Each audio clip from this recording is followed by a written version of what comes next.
Òkè pamọ́, mountain back to Atlantic Ocean, Obomi Hills to Bokonjre, to educate, elevate and promote. Yeah, focus on Liberia, for Liberia, Liberia, for Liberia.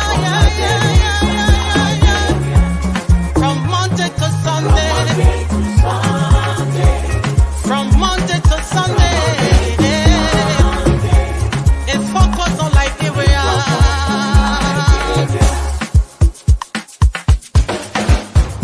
Talk about home affairs, in diaspora, foreign affairs, reliable information.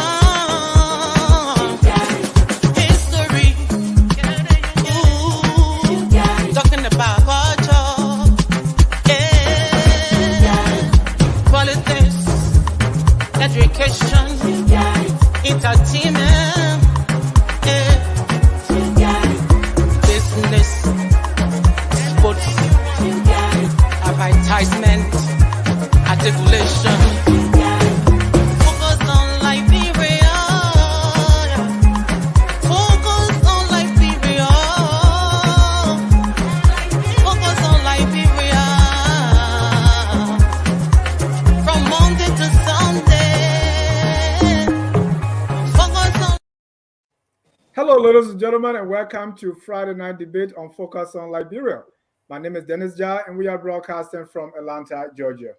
In tonight's edition of Friday Night Debate, we're going to be discussing appointments, money, and drugs. Appointments, money, and drugs. President Joseph Newman Boakai had made several appointments, some very good, some little bit questionable, if not concerning. We're going to discuss that. Also, I want some money to keep the government running for the month of February, so that's money. There is the Senate is talking about, a lot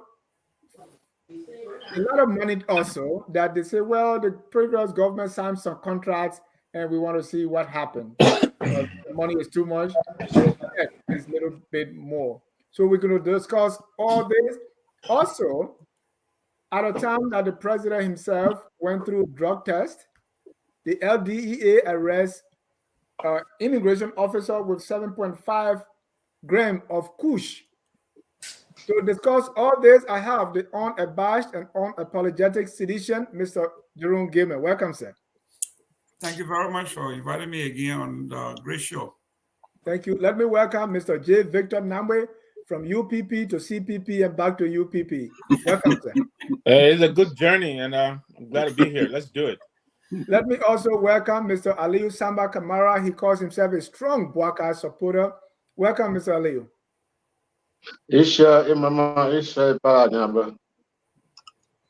Let me also welcome our colleague from the nation's capital, Jimmy Ismail. Mr. Jimmy, welcome, sir.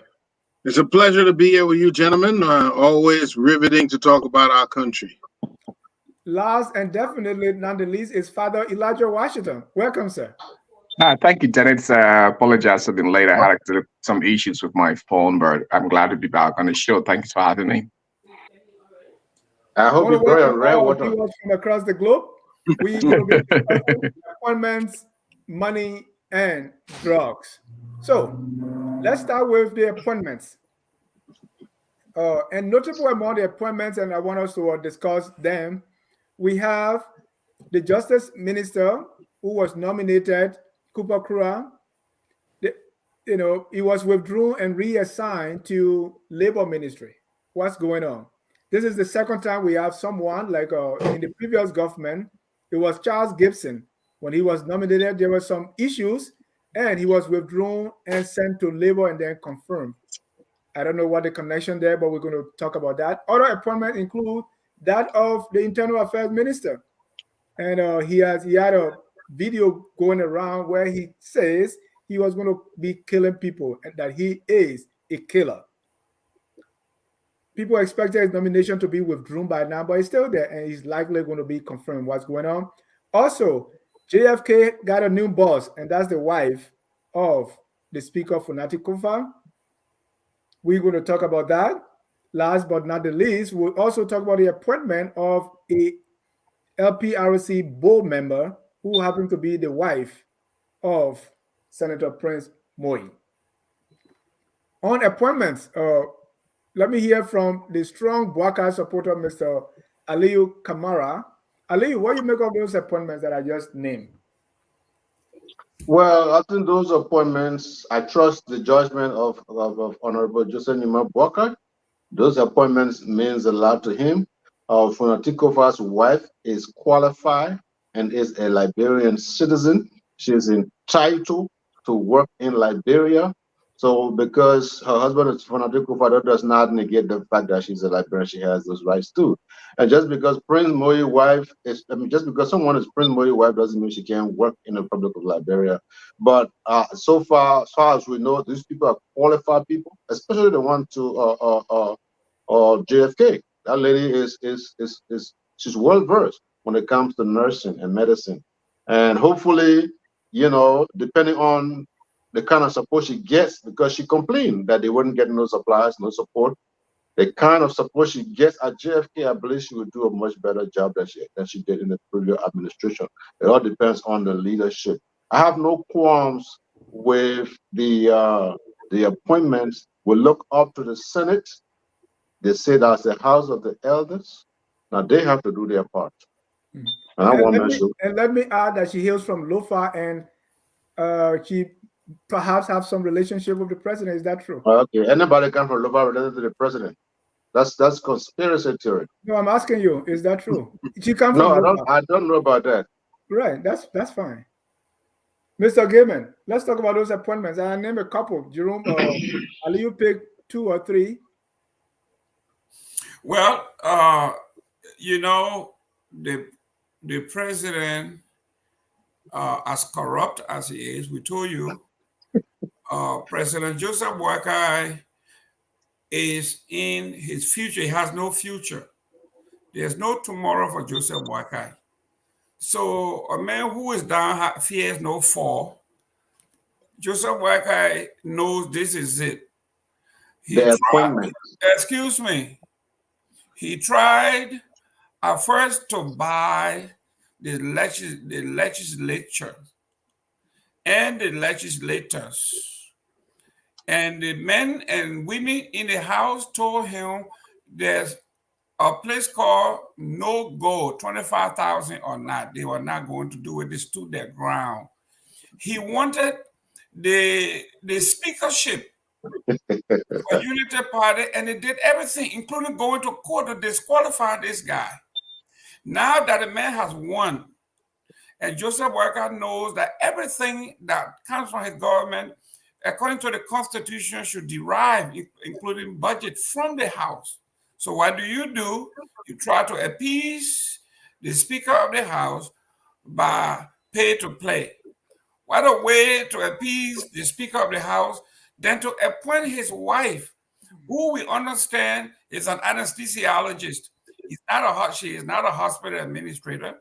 She has no functions. Her degree is not in administration, hospital administration, health administration, nothing. She's an anesthesiologist. How do you make that jump from service industry to management? So we know what this is. As far as Moi is concerned, the Front Page Africa investigation knows that Mr. Tue is a protege of the Bond County senator, a small brother, a mentee. And what did the mentee do? Awarded his mentor an extra income in the family that were going to somebody else. So these are the things that they condemned. In fact, I don't think anybody in the Georgia government did such a thing. They did this. They were condemning it. This was a new day in Liberia. And guess what? Like I called Joseph Boakai, he's the Sankofa of Liberia. He flying and looking behind. He taking another car from the old book And this is just the beginning.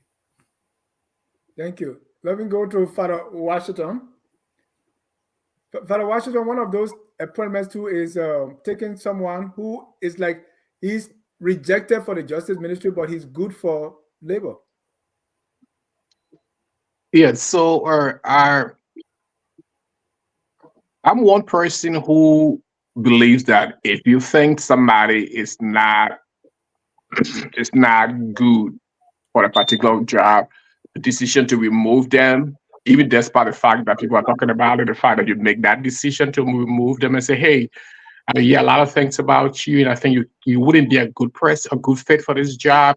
For me, it shows a sense of leadership. I hear a lot of people saying, "Oh, it shows that he's not prepared." Why would you appoint somebody and then remove them again and appoint them? The fact that he appoints somebody, he gets a backslide from people, and then he changes his decision. It shows signs of leadership that you're willing to listen and that you prepare to change when you think that things are not working, and you prepare to reverse. So that's something I like. But to move into a labor ministry, I asked the question, for what reason? Why did you move him there? Is there anything that you think that he does better there? The reason why he was removed to labor ministry, is it because of what people said? Or you just thought this time around probably he might be a good fit? So I don't know the reasons why he was removed and why he was moved from one ministry to another. Could that be the reason? That could be the things that people were saying on Facebook and in the country? Could that be the reason why? If these are the reason why he did not stay as a justice minister, I don't think he should have been moved to labor ministry. But the president moved him because he thought that he would be a good fit at the labor ministry instead of the justice ministry. Then, for me, I think it was a good move. So, and the other thing is that I don't think Liberians, because somebody has a relationship with the speaker, or the person has a relationship with somebody who works in government, if the person is competent and ethical, they should not work. No, I don't think we should be asking people not to work because somebody has his uncle or brother who works in the government. So for that reason, if you think the person is not ethical, if the person is not competent to do that job, that would be a good issue. But people should not just be frowned upon for being appointed just because your husband or your wife or your brother works in government, so you should not be working in government. I don't think that's be the way we should go. Liberians should not be stopped from working in their own country just because I have somebody in government who has a leadership position.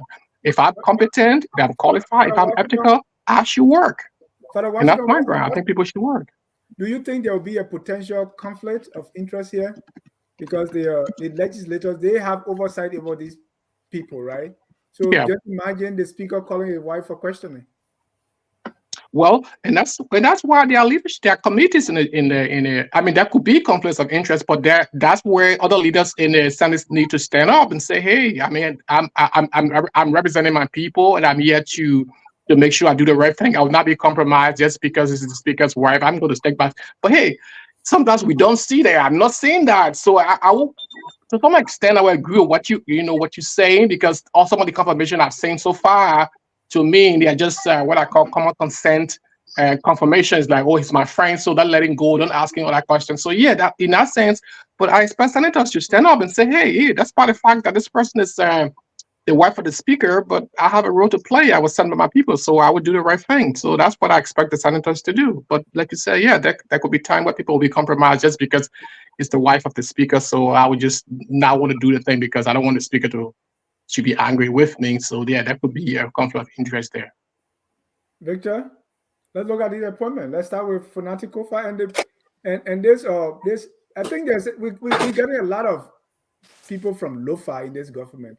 Something that was a concern in the previous government. That is correct. I have to say the whole appointment process, I think it's a mixed bag. I honestly, I don't know what the baseline is or if there's any criteria at all. Miss Kofa, I understand she has been associated with this position, if not serving in that position for a little while now. So she was appointed the deputy in 2018. Exactly. And now she's getting promoted for doing right. So I think she has some familiarity with that position. Full disclosure, she's the daughter of my former president, Dr. Stephen Yekesi, Cotton. But yes, she is from Lofa. That is correct. But I'm going to assume here that she was appointed based on her competence. I understand she's an APN. She's been in the position for a while. Now, the appointment of the Internal Affairs Minister, and I mean, the outcry against him, and even the Justice Minister, the outcry. I think the outcry has been more about character as much as the competence. The Justice Minister is embroiled. The former Justice Minister designated is embroiled in allegations of corruption, some $58,000 or so. Now, if that disqualifies him from serving as the Justice Minister, then how then can he be qualified, to serve as the Labor Minister? I don't understand that. That was done also by the former President Weah with Gibson, and no justification has been given. But yes, somewhere I heard someone saying today there is a 1975 law. I tried to find that, I couldn't. I believe, Dennis, you alluded to that as well, that there is a law requiring that each county should be given at least one ministerial position. But it looks like Lofa has taken a lion's share of these appointments, and it is very concerning. However, these are early days. I think the judgment, even though some of this is beginning to filter in as to the capacity of these people to perform, I mean, we've seen some of it already beginning to rear its ugly head. The president's full power with this whole Ghanaian trip, the absence of the protocol person at the mansion. I don't know why that doesn't seem to concern him. I think he needs that, because I think that's one of the people who will guide him against these kind of things. The current vice president of the country, we haven't heard any readout on all of these. So, it is really very concerning as to what is happening. But yeah, these appointments, I think there are reasons to be concerned. It looks like they're tilted more towards Lofa than any other county, which of course is the president's county. Mr. Damwe. Yes, sir. A point of correction here. You are contradicting yourself. Okay. You are saying, you and everybody else here saying that if a Liberian is qualified, no matter where they come from, that person should get a job once they are qualified. Then you turn around, you say Lofa gets a lion's share. What happens if all 15 appointments are qualified people from Lofa? You say as long as they are qualified, you are okay with it. Optic doesn't matter to you.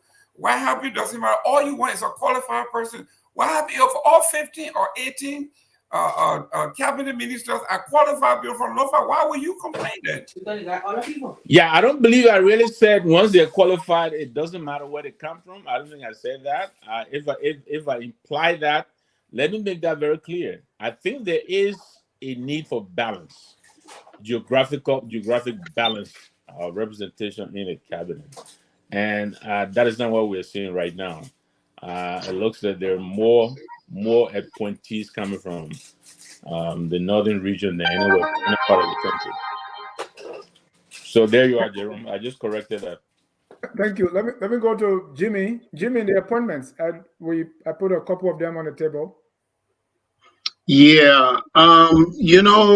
Someone said the other day that the first batch of appointments that we will see are gestures of gratuity, in that they're those who supported the president are being awarded for their support. So largely, these first appointments are not to be seen as permanent.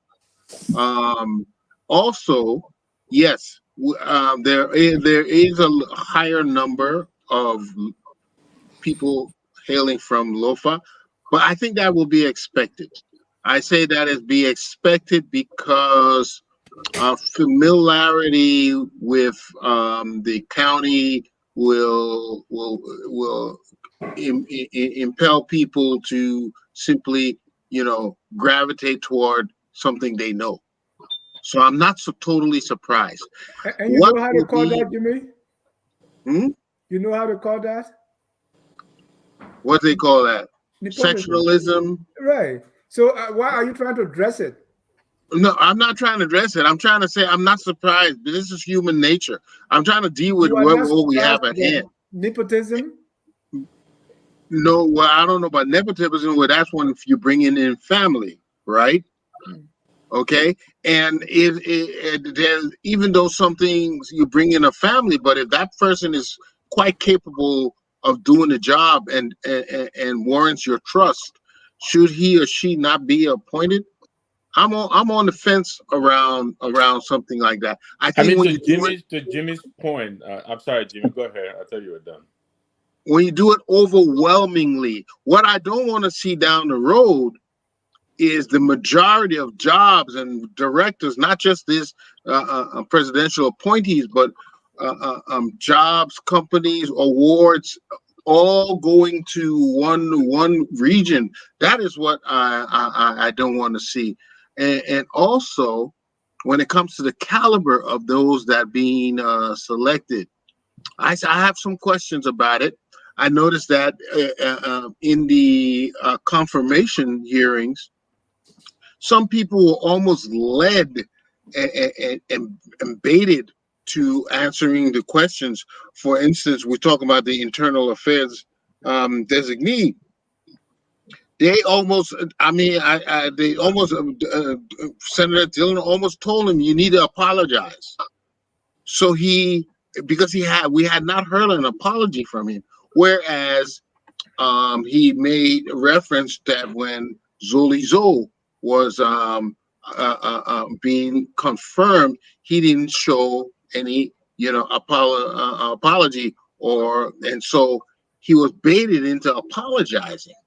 So what I'm looking at with the confirmations that these people have preconceived ideas, preconceived notions of how they're going to vote either way, and they will encourage the nominee to answer in a certain way. So that they are supposed to be serving as the gateway, the check and balance. And if they are coalescing, if they are giving into the persuasion of the executive, then we have our system is not the check and balance we want it to be. And lastly, I will say this. You can have a head of a ministry or anything, but what you need is expertise behind it. You need counsel behind it. You need people who you can rely on with expert information to guide them. And I think no matter who you elect, if they get the right people behind them, the people who will be advising them, the people who will be counseling them, who are experts in the field, any one of them could do well.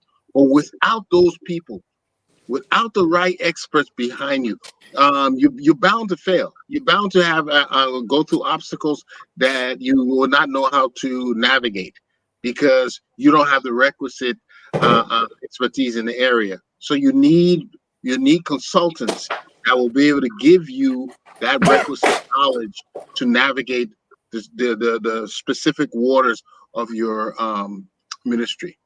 Thank you. And the law you were quoting is in the Executive Law 1972, 10.2, say appointment of cabinet members from all counties. That's the title. And it There says, you as go. far as practicable, the Yeah. president shall appoint at least one member of the cabinet from every county of the republic. Okay, so they can argue that I think they have touched every county with the appointments. I'm not sure.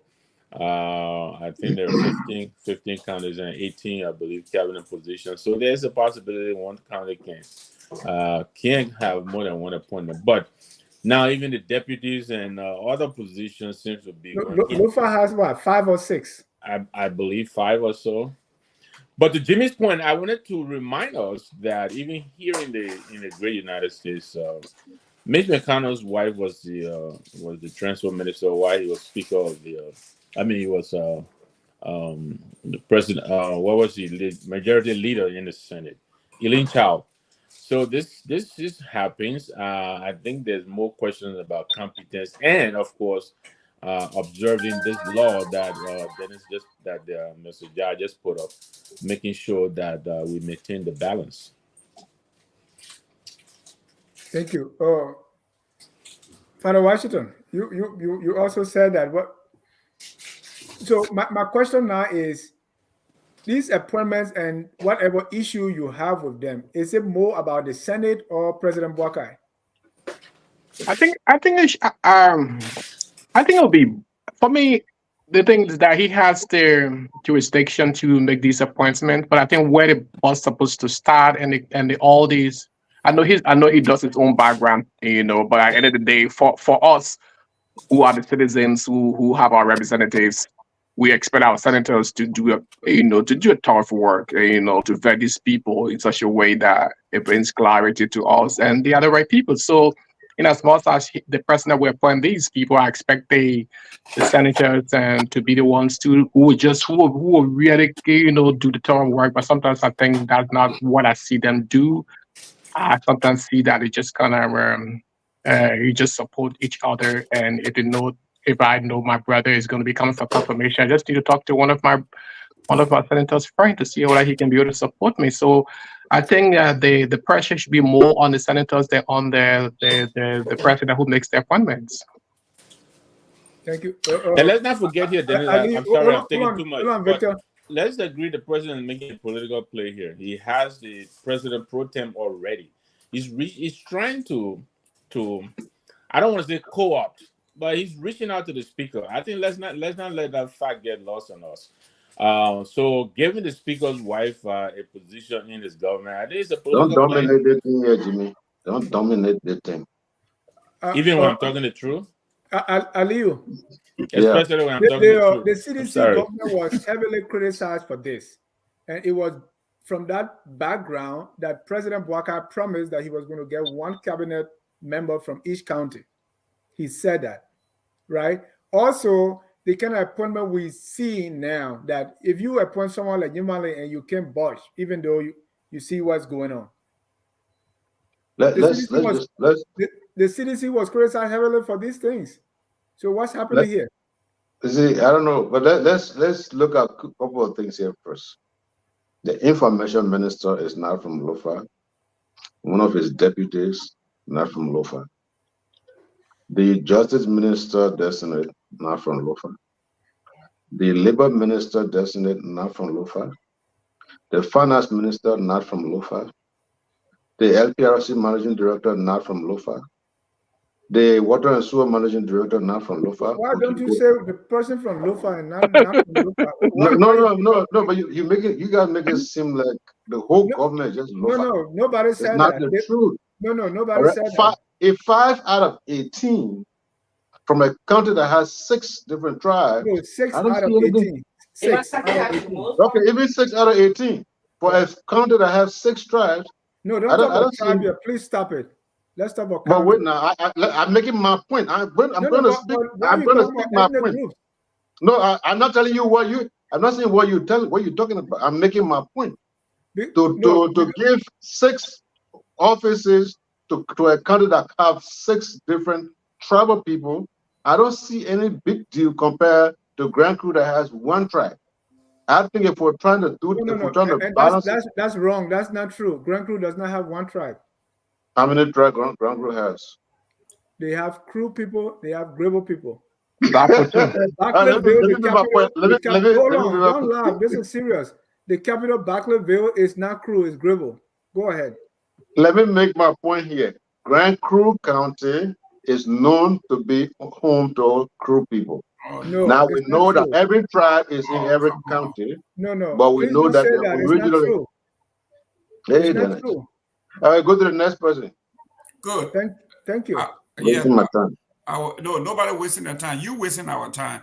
What we are talking about here is government as bad as it can be. As an administrator here, when the state gave me money to run an office, my son is qualified. All my children have quality degrees and profession. What's the point of being on here? Listen, they But I'm can gonna write work. this. Listen, I can hire them to work. The law specifically makes it clear, okay, that should not happen. And if it happens, that person has to be a distant away that will be supervised by somebody else, and that not in that kind of range of money and everything else. So it is prohibited, just the sight of it. Ellen Johnson came in, she said, all my children are qualified. And nobody can argue with me. And she listed a degree and hired in every position, everybody. So here we are.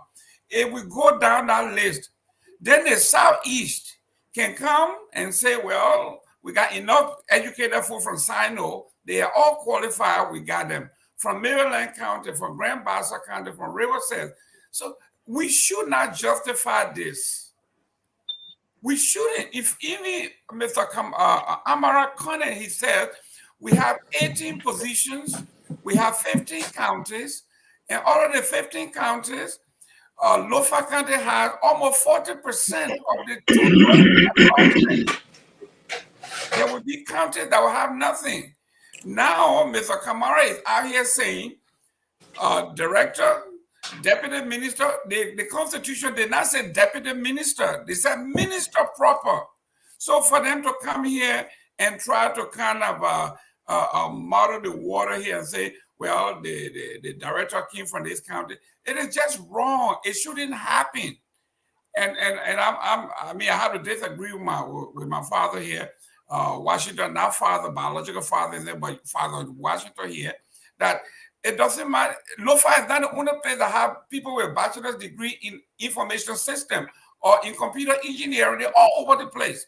So to say that, yeah, we got 7 of them from LOFA because they are qualified, that means if they are more qualified, then the other 40 countries got less qualified people. And that's not true. Thank you. Jimmy, I want you to conclude and then we move to our next topic. Yeah, there is some leniency I will give them at this point, simply because it's the first appointments. But we don't want to see later on that the whole government and all the top positions are dominated by any one group of people from a specific region. I don't think we reached that level yet. But if we see a continuance appointees or people being given preference, then we should cry. But at this point, we should show some lenience and see how these ministers will equip themselves with the right consultants so they can navigate the waters properly. Mr. Ismail, please, real quick. And while we're leaving this topic, Mr. Ismail, you keep saying the first batch of appointees, they're only 15, they're only 18 spots. All 18 have been taken. Then you say the first batch of ministers, there's no more batch of ministers coming. Okay, I believe that these people will be replaced, and eventually, it all depends on their performance. So that's what I'm looking into. And quite honestly, I don't believe that Mr. Gaiman has the moral right now ground to argue this, as much as I am a Southeasterner, but the government that he supported was predominantly Southeasterners. I mean, from top to bottom. And look where that got us. So it was wrong then, it is wrong now. But I don't really believe he should be the one making the case. Mr. Namwe, because you didn't make the case then. Name me one county in the South either has 6 top government ministerial positions. Name me one county. And I agree with you. It may not be one county, but I'm saying the Southeastern region took and took a lion's share, all right, an inappropriate, disproportionate amount of government positions. Name them. I should name the government officials? Yes. From the Minister of State through the entire legislature, Deputy Speaker, Speaker Pro Tem, all. But, sir, you want me to go on? No, you talk about people that were elected. We are talking about people that were appointed. Don't talk about the speaker. I'm talking about people who were appointed as well. From the National Port Authority to the Speaker and Pro Tem, those people were all elected by their peers. All right. Okay, let's And let's use county, because when we start saying region, That's then that correct. means we have to combine Lofa, Nimba, Bong, and say region. So let's be consistent, right? So yes, it's the southeastern domination that people frown upon. This Absolutely. was heavily criticized, and it should be criticized now. But according to Jimmy, well, let's let the first 2-3 years first.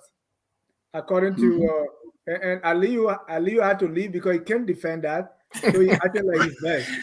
He's going to reinforcement. Deninja, what did you say first when you came here? What you did you say on the show? Is Danny, it I don't know, government but how to defend, right? What you say? Government how to defend? I don't know. Mr. Gamer said he disagreed with me, but he didn't tell me why he disagreed with me. He said something that I didn't say. So can you tell me why you disagree with me? You said our attention should be placed on qualification if the person is qualified. And I'm saying to you, if that is the criteria, then Sando County alone can fill the whole government because they got a lot of qualified people in Sando. But discretion has to be used and say, you know what, like Joseph Boyka said, no one county, no one party has the solution to Liberia's problem. So everybody should get involved. That was the premise for which we are saying to him now, what happened from the campaign to now? You say all these great things when you are campaigning that no one county, no one section, no one region, no one political party has all the qualifications. Now, all of a sudden now, one group of people have the solution. I think Mr. Lofa is not even the most populous county in Liberia. For me, I think that's where our country will keep making the same mistakes. Because for me, I believe in productivity, so it doesn't matter where the person comes from. Even if 10 of them going to come from Lopa or from Nima, and we're going to get a better country, let them come from there. What's wrong with that? If just a question to satisfy people, and that's the essence, then we're going nowhere. We're going nowhere. Wow. Because if I have a football team and I have 5 brothers on the team and they can all play well and we go to win the game, I'm going to put them there. I'm not going to put somebody there just because I want to satisfy everybody in the team. Exactly. And that's the way we keep making a mistake. Right. And I think people are looking at the executive law 10.2 that as practicable as possible. Well, yes, at least one member. But look at John, look at the background against when that law was enacted. Think about it. At one time, one group was dominating. Yeah. So that is why they say, you know what, to balance this out, we need to counteract it by enacting this law. Yeah, the context. The context is important. Jimmy, hold on. That one group was not from one county.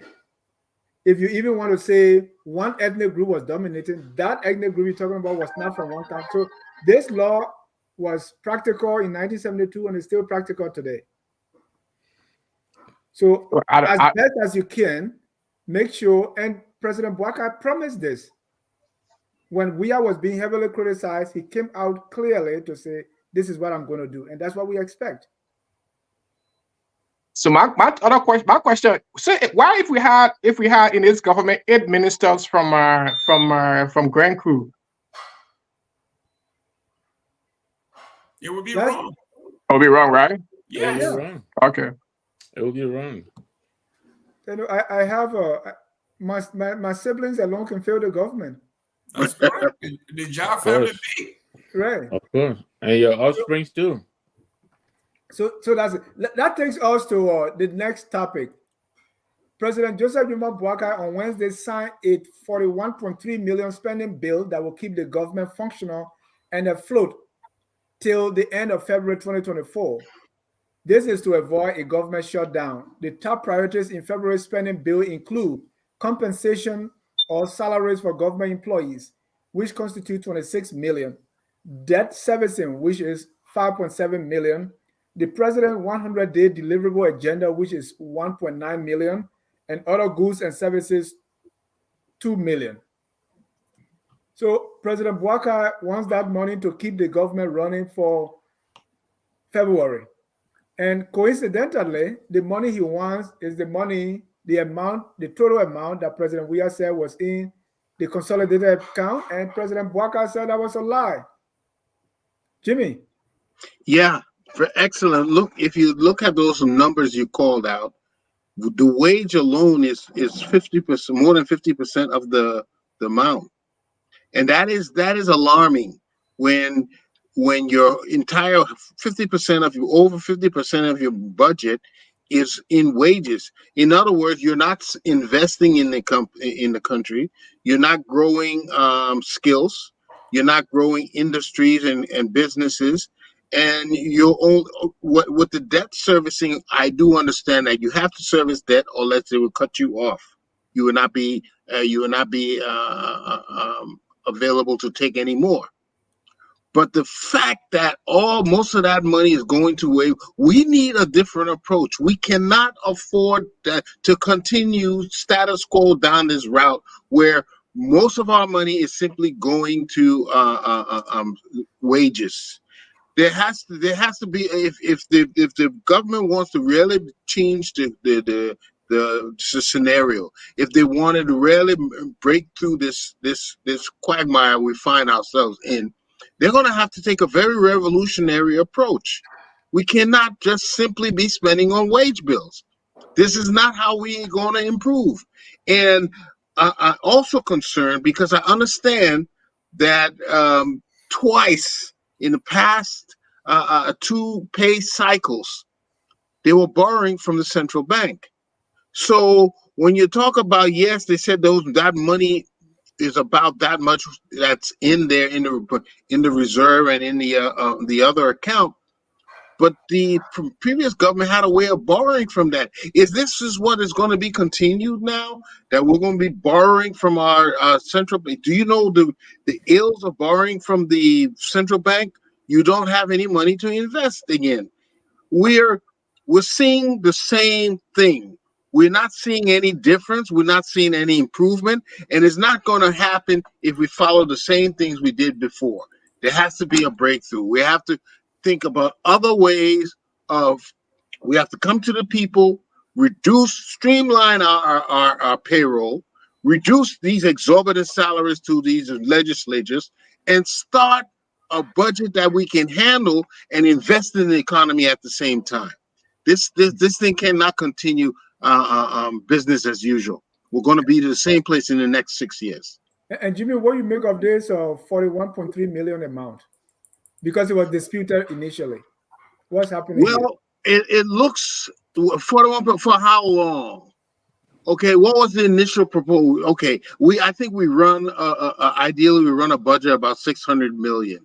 This 40 some more million is meant to keep the government alive.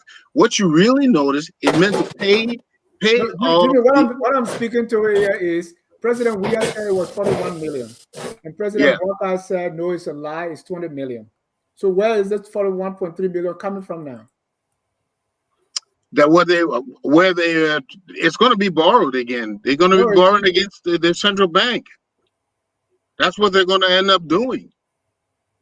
That's where they go. I told you the trend has always been that they go to the central bank and borrow the money, which they shouldn't be doing. So this is what they're going to do. So I'm going to assume, Dennis, that this 43 plus million, which includes 26 million. I think the 26 million for salary is the February salary. So the 20 million or so that President Weah left there, I believe, because the President Walker did say that money was encumbered. And I think the salary for January was also going to come out of there. And so because I think this is to the end of February. So I'm going to assume that this is to finalize the operation to the end of February. I think I heard they're also trying to recast the budget, I believe, to account for other things.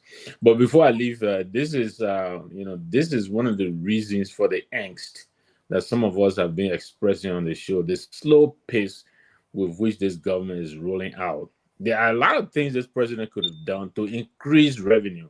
Some of those things are what Jimmy is already pointing out, the wage bill. There's something that can be done about that. There are reports of some 730 names that, are still being classified, contractor or whatever. But those are people who are not accounted for on the payroll, traditional payroll. The importation, the levy on importation of goods. That's something this president could have done about it. And we are here, and I don't know. This is really business as usual. I heard his LPRC, managing director calling a press conference for 4-cent reduction in the cost of gasoline. Commerce minister calling a press conference for 25-cent reduction on a bag of rice. This is what we're going to be doing for the next 6 years. I mean, really, it is really, really surprising. But yeah, I'm assuming this is what this money is for, even though I think they could have done a better job with justifying in more detail what they intend to spend this money on. But really, they could have done a lot better than they are doing. They could have helped the situation, but I don't see any effort being made to help the situation. Thank you. So Father Wilson, the money we're talking about here is for compensation and salaries. That's 26 million. So it is 26 million for salary, which is 63%. Debt servicing, that's 14%. Then the President 100-day deliverable. That plan is still in its draft form, but it's being funded here now with almost 2 million. Right? The budget, because they sent it back when it was first sent to the 54th legislature, they said, well, no, we'll want the 55th legislature to do this because we want it to reflect the president's priority. So from what we see here, do you think we're going to see a difference when it comes to how we spend our money? Well, I mean, I hope we see that, but my point is that I don't know, but I don't think this government is going to be borrowing from the central bank to be able to pay salary. I mean, just before the inauguration, I showed there were monies that came into the country's account. Probably that they already know what they already have accrued based on incomes already. Because to go back to central bank to go and borrow, I think that's something the government wants to do. That want to do without. So I'm not the hope that if we think that's where they're going to get the money, I think we just ahead of ourselves. That wait and see where they're going to get it from. But I think they already, because when I listen to some people back in Liberia, they said they already received their salaries for January, so they're just kind of working on the one for February. So I think government has money somewhere that they're going to take. It might not be from the central bank, and if they're going, but my only thing about our budget is that, hey, make it open in such a way that we can see the items are itemized, so we can see the amount, and just put it into bulk. So in that way, we don't really know what you say you're going to spend this amount on, on this item. Just, I mean, open it up a little bit. Let's see exactly how much is going to this place and that place. That's my only qualm. But I'm not with what I saw this government speaking about, that what the city government did by taking money from the central bank, and they even calling the central bank to question now. They're asking for audit of the central bank. I don't think they're going to follow that same path to be able to go to the central bank and borrow money to be able to pay salary. I think they already know where they're going to get their money from. Probably they already have some money already in, and like somebody just said, probably they already have over 20 million. So maybe the rest of the money is going to come from incomes they already have since they came to power. So I anticipate that's where. But only thing is that with that budget, I just need to just be open a little bit so that we can see exactly where the monies are going. And what gave you that assurance that there's going to be money coming from somewhere? Where is that way? When I say somewhere, government is working. I mean, people are paying taxes. Government okay, so from the LRA. Yeah, correct. All right, Mr. Gaiman. I mean, in fact, they are calling the central bank for questioning because they lend money to the finance ministry to pay salaries. Yeah, 83 million. Yeah. Is this deja vu all over again that we're going to see? Mr. Jai, I think from the beginning of this administration, I told you that Joseph Walker was a fraud, and you told me the language was too strong. And I defined. Yeah, I mean, why would you say that, fraud? Yeah, because the definition of fraud is very, very clear. Is the perception. But that's a crime, right? Yes. But listen, no, it's not. A person who represents himself to be something else that is not, that deceit, that's called fraud. Okay, in a legal sense, if you want to perpetrate that person like honor oath and all of that, which Joseph Walker have done, he also be persecuted. But this is, I got my office budget here, $2 million. When we say budget, the line item, transportation, I got gas, I got tire replacement, I got services, I got all of that under transportation. On a salary, I got salary, I got retirement, I got Social Security. This is broken down. I can't just come and say $2 million for my office to run like they're doing. It's not. That's not it. They broke it down to the. Yeah, but listen to this. But look at, there's a line item there that says 100,000 for armed services day or something like that. I mean, that's just the report, but the breakdown is. Yeah, the breakdown. The breakdown was 100,000 for armed services day. Now, armed services day never happened. It was canceled. One of the folks from the Joseph Walker office came and said, we don't have to have Armed Forces Day to spend Armed Forces Day money. Armed Forces Day money could be spent on things like making phone calls, visiting folks. That's what it could be for. So this is how corrupt these people are. So when we are talking about the $42 million you're talking about, this budget have not passed. It has to be recast. So there's no budget at this point. So the $42 million that they say wasn't available is the exact amount of money they need now. We should say is 12% of the total budget that they need. That's the money that is on hand. They are not borrowing any money. In fact, there was a law that was passed after the World Bank and the IMF, they cautioned the WEA government for going into these accounts and taking money out and using it for accounts that were not intended. And they were scolded, and you know this. And there was a law that was passed that the CDC government would never borrow from the central bank anymore. So I think that will not happen. What is actually not happening here is that Jimmy and these people are not looking at the number. It cannot be a coincidence that you say $42 million was a lie, it wasn't available. And then you want $42 million that is available for you to pay your staff for January and February. This is what we are talking about, that these people, they do this bait and switch. You told us that you have only $20 million. And the people told you that that was not true. The central bank came and told you we have exactly $42 million. Now you are coming down and say you want that $42 million for January and February expenses. My friend, if it walks like a duck, it quacks like a duck. It's a duck. My people, this thing is a duck. These people are corrupt. This is what they are trying to do. Like Barack Obama said, they don't deal with government that skim 20% off the top. This is what it is. And we will call it, as a CEO, I don't care what Jimmy wants to say. Jimmy is saying these people will bring on experts like us to be consultants. And when we consult with them, he knows too that you can consult all you want. You can make all your recommendations. It is the prerogative of the minister proper to implement these things. So being an expert consultant means absolutely nothing. These people are the same old thing. There will be no difference between what we saw for the past 6 years and what we're going to see for the next 6 years. In fact, it's going to go worse, because I heard today when the gentleman said we are now going to right size. I heard that term before, right size. He said we are not downsizing, we are right sizing. That was Ellen Johnson's salute. And I heard that again yesterday when he said, the Minister of State for Presidential Affairs, we will have to right size. These are warning flags. But Mr. Gaiman, what do you say to people who say you are not the right person to make this case, including me? You consistently defended it just a few months ago. But listen to this.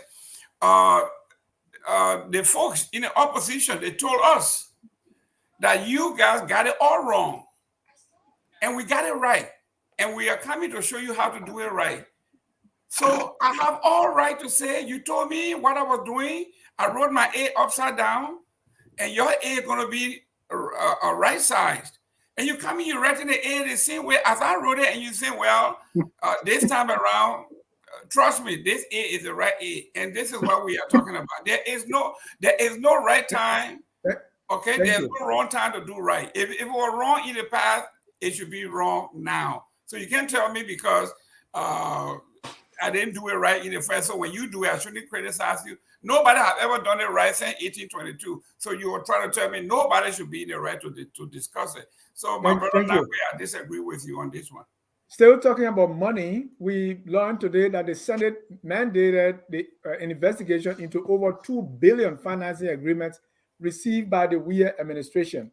The news I read on the Daily Observer said the plenary of the Liberian Senate has mandated a joint committee on Ways, Means, Finance, Budget, and Public Accounts and Claim and petition to launch an investigation into the effectiveness and alleged mismanagement of over 2 billion financing agreements signed between Liberia and other international financial bodies and countries during the 54th National Legislature of the CDC. Jimmy, this is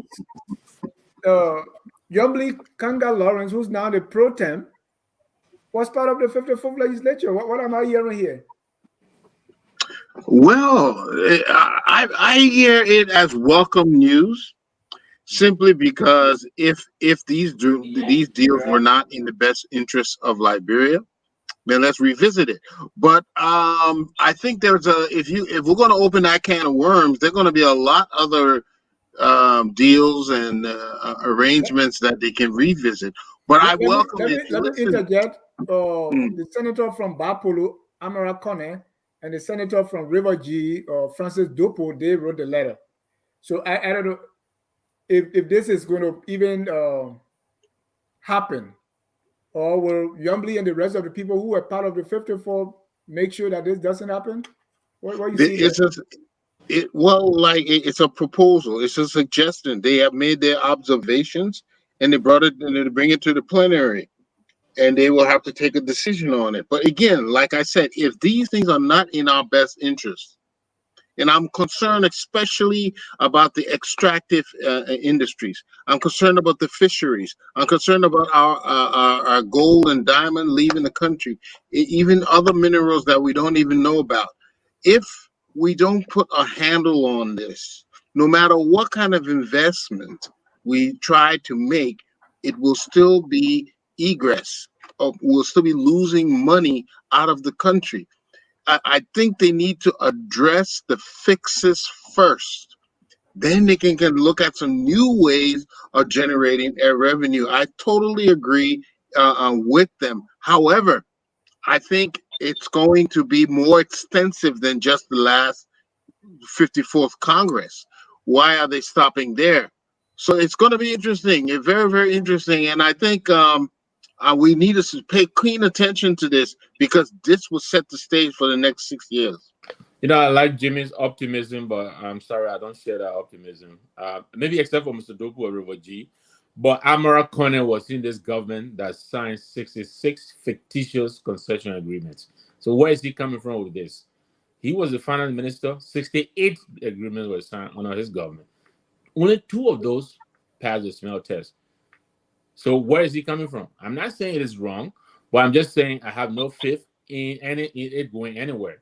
That's just business as usual with our Liberian people. They come in, the grandstand, they make news, and then the kid fades away. What happened to the concession agreement that Ellen Johnson signed? And I'm even shocked that this government was able to attract $2 billion with the Igbo map and all these loans that failed. Where did this money come from? I mean, I'm shocked. You know what I believe? Amara Kone was a placement of Ellen. She told him what to do. He didn't have very much say on what to do. That's why she got him there. The new guys she brought on board, she couldn't do the same thing to somebody like Sayed.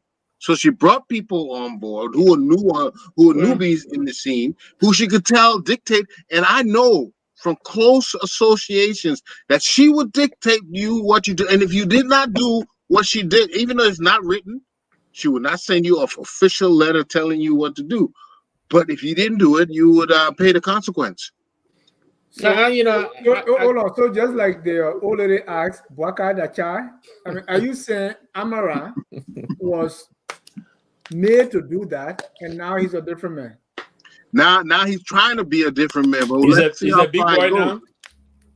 Now he's a big boy. Now, Jerome, Mr. Goodman, Yeah. this whole idea of investigating $2 billion, is it a case of you pull rope, pull bush? No, actually, I mean, I'm surprised that my esteemed brothers here will sit and even allow some small screen like this.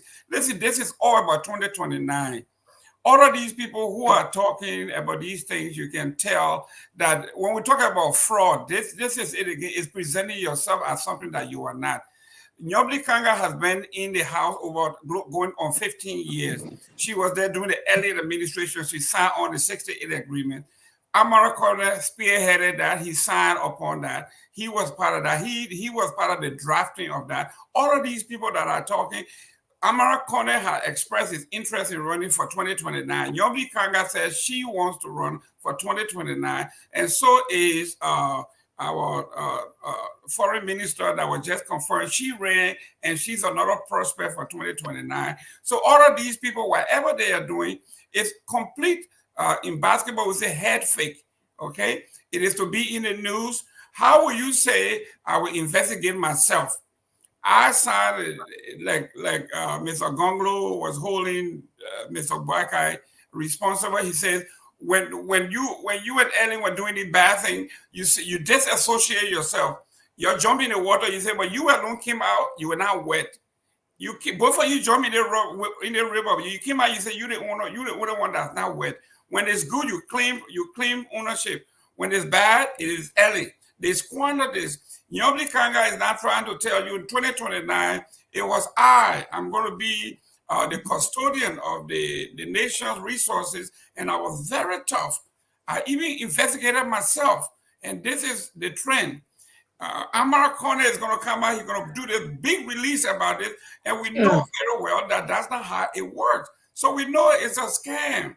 We shouldn't even come here. I'm surprised that Jimmy is saying this is a good beginning. No, this is not a good beginning. This is a bad beginning because it means nothing. Everything going to committee room. You have made your news that you have established this as a tough person, and then it dies in committee. Committee room is where these things go to die. It is dead. It's moving nowhere. And Jerome would know a bad beginning when he sees one. That's correct. And I just told Victor is a bad beginning here. But here's what I want to submit. Yeah, these things appear, they work. These smoke screens these people carry about and pretend like they're doing something, it seems to sway the people all the time. So I'm not sure why you say it's a fruitless endeavor. Is it a smoke screen, Jimmy? Do you see it as a smoke screen? No, I will not call it that until I see it in the end. But Jimmy, why would you wait until you see something in the? Are you some Thomas here? No. The proposal in itself is something worth. This is what we should be doing. Okay, let me be honest. This is what we should be doing. The thing what Jerome is saying, they do not follow through. All of these things are just a show. But if they were real, if they were perpetual. Have we seen this movie before? Yeah. I don't remember seeing this movie. When did we see it? We didn't see it in the last administration. We didn't see any audits. We didn't see any revisiting the agreement.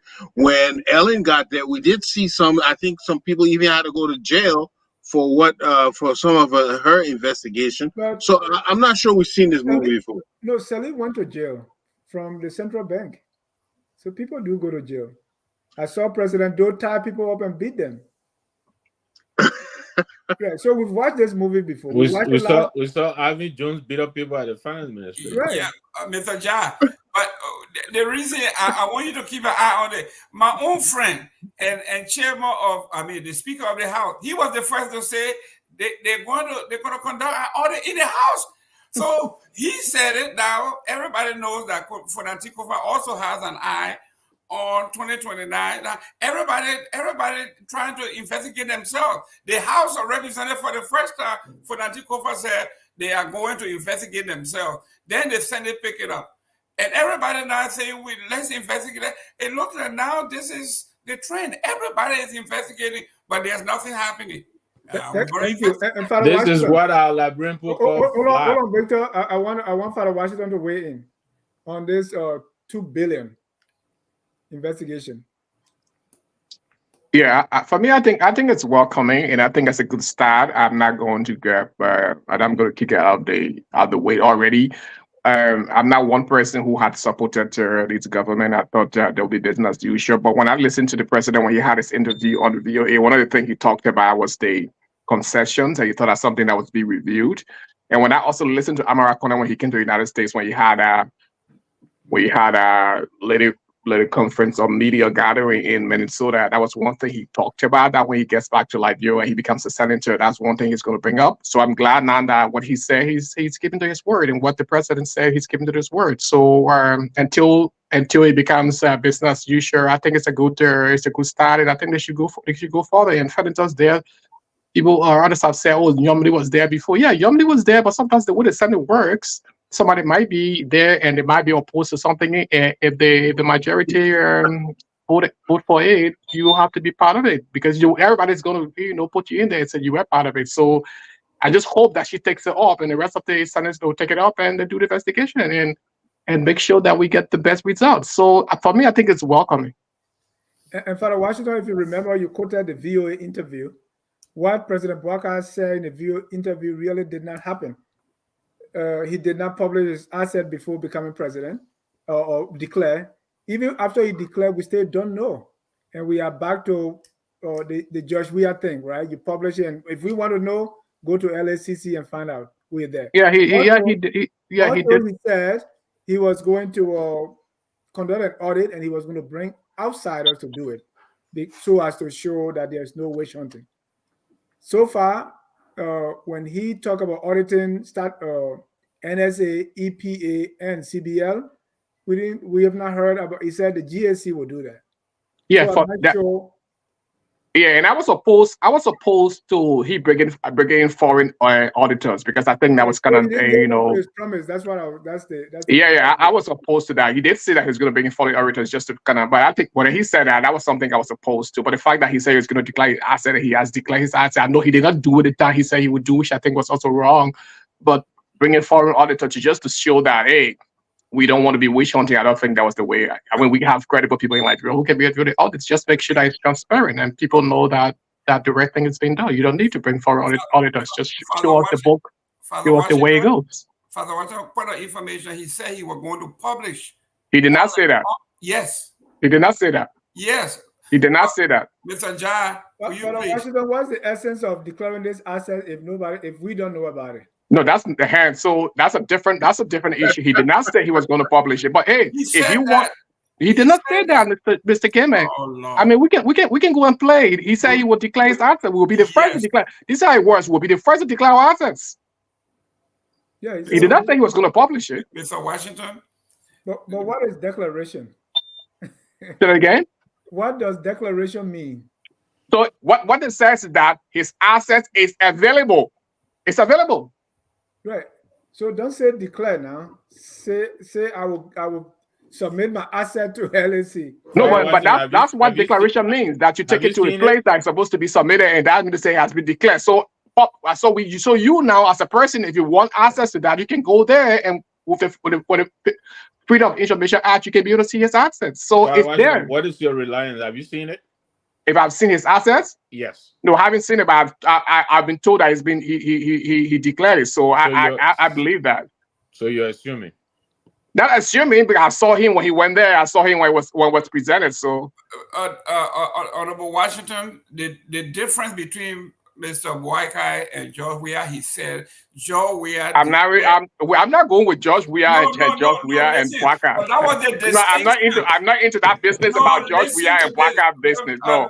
Father Washington, you're not following the trend. Jerome, please, we want to be forward looking. We don't want to be looking backwards. That's correct. Yeah. And this is what he said. I am different. These guys didn't do it right. I'm going to do it, and this is how it's going to be done.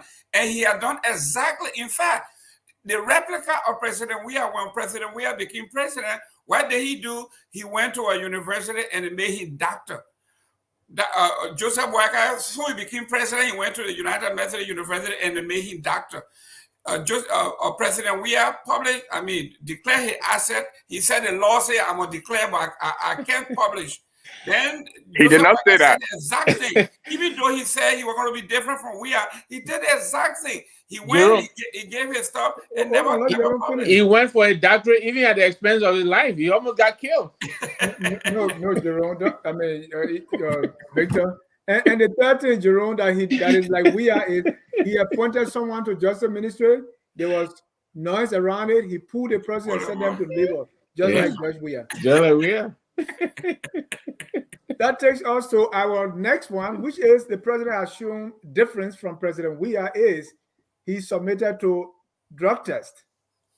But there's a report that LDEA arrested an immigration officer with Kush around the Ganta border. And the reason I brought this up is because the issue of drugs. We have a new drug czar. That's A.B. Krumah, who is the LDEA boss, and his deputy is Hassan Fadiga. And during his confirmation, when he asked for money, that they need to put more money, they said, well, you're not getting anything. But then the senator from Grand Judah say, hey, there's also drugs in my area. What would the LDEA do? So LDEA is working with little money, but the issue of Kush. Now, even with the president showing this example of submitting to a drug test, they did not stop an immigration officer from trafficking in drugs. So I was looking at it, I said, maybe this is the reason why the president did this, because we have an immigration officer who many are saying himself is being associated with drug abusers. So but are then we starting to understand now why the president did a drug test? if you remember on this very network, we said to the president that going for his drug test is not what is going to give us a solution to the problem of drugs that are, being plying the streets of Liberia. What we were looking for is concrete measures, right? That will be put in place. For instance, that will bar an immigration officer from being in possession of drugs. Now, to his credit, he has I think appointed, nominated, and probably confirmed a drug czar. But again, what are the tools he's working with, right? The judgment is still out. But this is what we were talking about, him going to do a drug test and all of that. Really, that's that part of the grandstanding we're talking about. This symbolism, we really want substantive, real, concrete actions to address the problem, right? Don't go call a news conference, you show your arm and they break your arm and then you go. You can do that at a laptop. You go do your blood work, right? That really is not a policy. To me, that is not a policy against fighting drugs, the drug abuse in Liberia. So I think, again, another wasted opportunity. I don't know how they're going to deal with it, but right now it is clear that they haven't found a way to deal with it. So the drug test and all that, to me, that's Liberian way of saying that's lie. It's just grandstanding. Yeah. Let me go to Father Washington on the president's symbolic. The symbolism of taking a drug test did not stop this. You say it did not stop it? Yeah, it didn't stop what happened in Ganta. No, it wouldn't stop it. And at one time on the same network, I said some time ago that when I was in Liberia, there were times the government payroll had a lot of ghost names, and they were trying to get rid of those ghost names on the government payroll. And the people that they sent to get out those government ghost names from the payroll were the people from the GSC. And you won't believe the very people who were sent to go and clean up the payroll were the very people who were conniving with the people who had the people on the payroll. So that's how Liberia is. And these GS officers will come and say, hey, we know you, the district education officer, you have all these normal names all, so we can work with you and give out our share, and we say it's not there. So it's the same thing with these different institutions in Liberia. I remember some time ago in Liberia, they asked the police to clear the people from the streets. But when they got on the streets, what they did to the people, they told the sellers to say, hey, you put something together, you put small thing together, and when we come, we'll pretend that we're moving you from the street, but without moving you, we just give our money, and then you can come back on the street. That's the way it works in Liberia, and that's why it's not going to work. Until you can have credible people who will stand by things they want to do, nothing is going to work, because the very people who are supposed to be the police officers, who are supposed to clean up the thing, will be the very people who will connive with the people who are doing the things. So at the end of the day, Liberia goes nowhere. Which is a very sad thing for our country, because the very people who are supposed to go and arrest the thieves are the ones who are conniving with the thieves, and they get kickbacks. If you let me come in, Janice. Go ahead. Yeah, people, accusing me of some juvenile or political inexperience, but I from the jump, I know that to eradicate, no, even changing the trajectory Liberia is on now is going to take an enormous effort, and they're going to take a Herculean strength, which I don't see exhibited by the people vying for the top office. However, vying for the top office. You mean who people were vying for the presidency, for instance. Okay. I didn't see it because it's going to take a. But what I would believe in, if you're going to do something and you say you're going to do it, I'm going to evaluate it. Now let's look at this drug thing. First of all, one of the key issues in this drug screening is what they call a chain of custody. If we're going to do this, if we're going to do it properly, we have to have an official place that these samples, these specimens will be taken and how it will be handled. It is critical in that process. And if you're not doing, if you just do, anybody can just go to their doctor and come back and say, yes, my drug's dead. That's not how it's done. You see, so we're not doing things properly. Then that's how I know this is going to be a fiasco. So anything they're trying to do, like they propose, but if they, for instance, like Amara is proposing, we go ahead and revisit these deals, I will know from the jump the way to proceed to go after it, whether it's viable or not. Or just the other day, we shared the 100 day proposal. I evaluated the steps they're taking, and I know this isn't going to work. So even though people can come and tell you they propose to do this, but when you see their plan or plan of order, how they plan to go about it, that will tell you whether or not they're serious or not. So that it's upon that I evaluate, not by word of mouth, but by the procedures you put in place to conduct whatever you're trying to accomplish. We can clearly see that if they haven't identified a chain of custody, how these things will happen, this whole drug thing, I don't understand the reason for it. Not at all. Mr. Ja, real quick, and I'm coming back to this. Hold on, Jimmy. I want to stay with Jimmy here. Okay. Jimmy, President Bwaka was elected on this experience. He's been in the executive mansion for 12 years. Besides the rest of the years he worked in ministries, agencies, and all that, right? Yeah. What does it say about his experience and readiness for the job if he's I will tell you exactly that I'm not addressing the issue? I will tell you exactly what it shows. And this is something we do in corporate management all the time. When you're given a new assignment to do, you call in the top people in that area and you have a conference with them. He should have called his medical professional and said, this is what I'm trying to do. I'm trying to have these drug tests instituted. They would have told him that you have to put this, and this in place for it to work. If you're not consulting the top people in that area, then you're not going to accomplish what you want to, because you do not know everything. So it simply tells me he has not yet learned how to consult experts before embarking on any new adventure of whatever he's trying to do. That's what you do. Nobody knows it all, but you talk to the people who know it all, and you analyze what they say, and you come up with a solution. That's how you do it. That's how Well, I we mean, do I it in have to corporate agree with America. Jimmy. I have to agree with Jimmy Hold here. on, Yeah. Victor. Let me announce that if you want to join the conversation, please call 605-313-6004. The code is 791-403#. Jerome.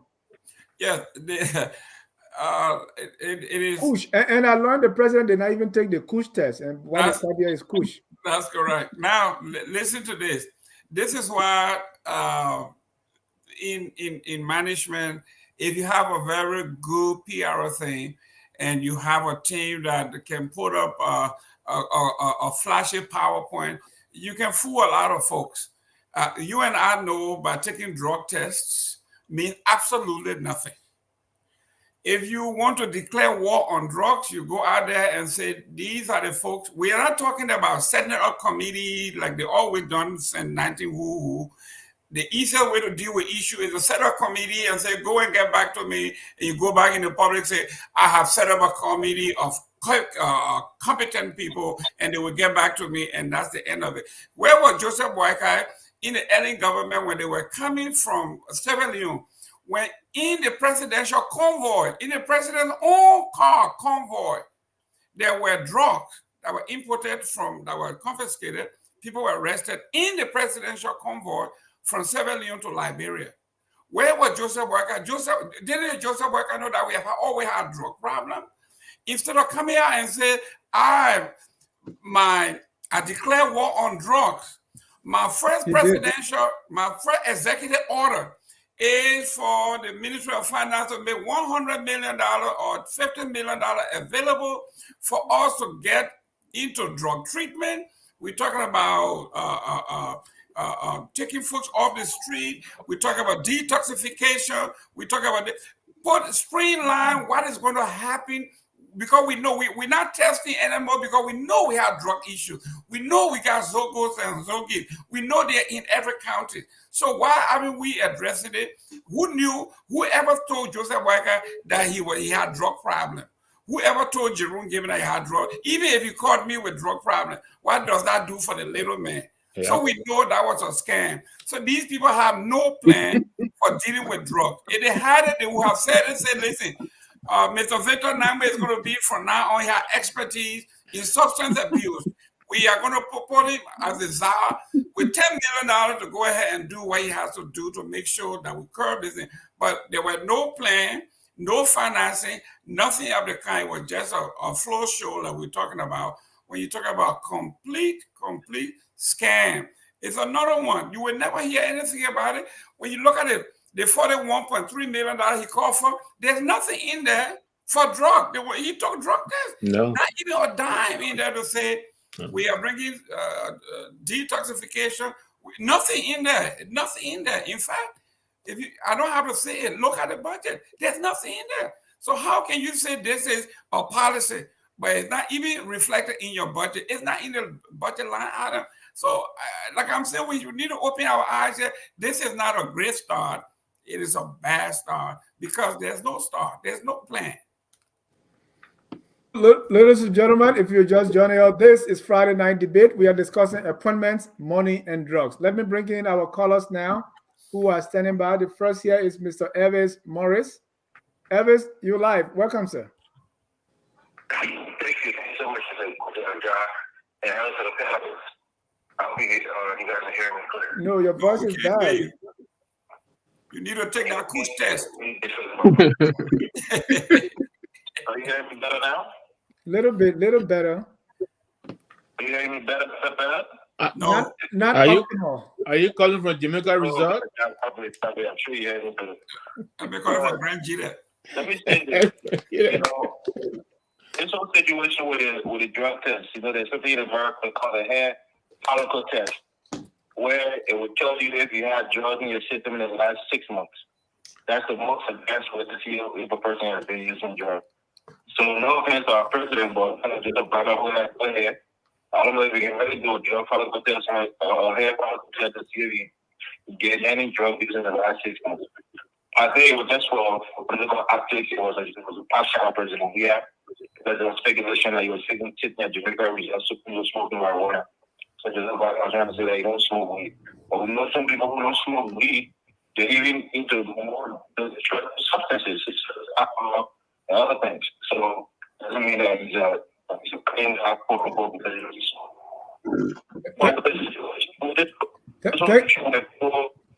Elvis, your voice it went very bad. You never use Bluetooth. Why are you using Bluetooth tonight?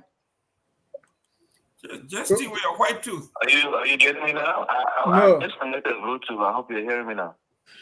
Okay, go ahead. Let's see. Yeah, take the other callers. I'll call back. Maybe there's something I'll call back. No, you're clear now. Go ahead.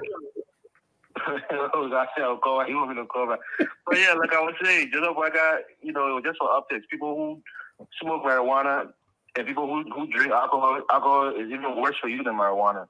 So it doesn't. Yeah, drugs is not the only thing that destroy lives in Liberia. Marijuana smokers compared to people who are alcoholics, the alcohol destroys their lives even more than the people who smoke marijuana. Or Liberia call it opium, which is even stronger than marijuana. But my point is, this whole thing about people coming from low-fi and dominating the club, like I say, I have no problem with it. This is Liberia. This is how Liberia has been for generations. Unless you have a strong law, like the kind of law you guys are reading in a way it was like, if it's possible and if it's this. If you have a strong law that demands it, that's the only way it's going to happen. If not, people are going to put the people they're most comfortable with, people who are supporting them from day one. And most of the time, it's going to be either the kingsmen or people closely related to them, whether through regional or tribal affiliation. And that's how it's always been. So for me, for you guys to believe, to fall for the okie doke, that Joseph Boaga was going to come and do everything different that's been happening in the history of our country, that's why I thought people were being naive and gullible, because the reality is things don't change that radical in our African settings unless you put it into law. Even then, you will still try to skirt around the law. But if they put it into a set law that it has to happen, that's when we'll see more balance in government. Not based on if you want it to happen. It's not going to happen. Thank you for the show. We're listening and enjoying it. Thank you. Mr. Darling Warwood. Oh, sorry. Darling, go ahead. Yeah. Thank you for having me. So I will start by saying that Mr. Boaga has no plan. Let's put it that way.